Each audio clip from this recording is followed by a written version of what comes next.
Proteins are contained in our DNA. DNA contains genes.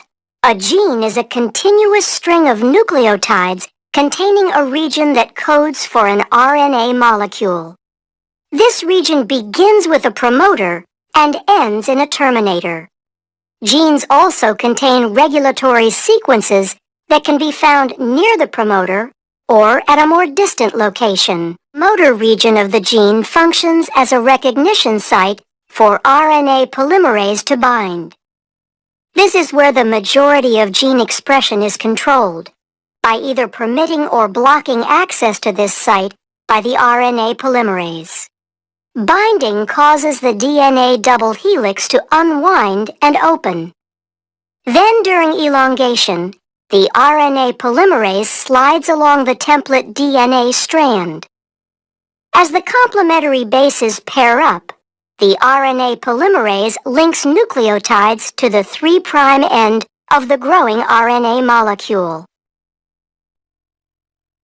Once the RNA polymerase reaches the terminator portion of the gene, the messenger RNA transcript is complete, and the RNA polymerase, the DNA strand, and the messenger RNA transcript dissociate from each other.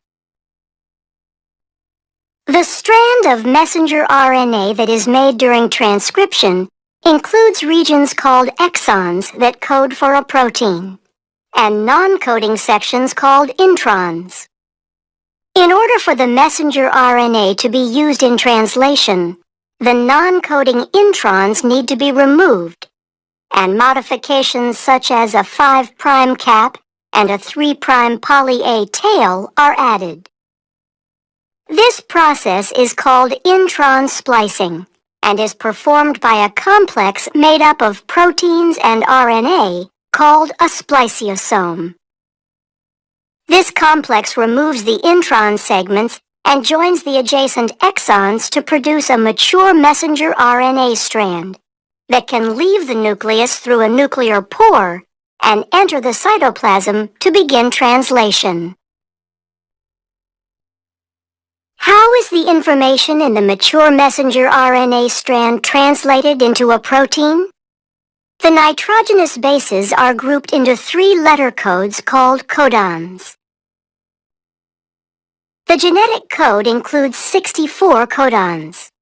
Most codons code for specific amino acids. There are 4 special codons, 1 that codes for start and 3 that code for stop. Translation begins with the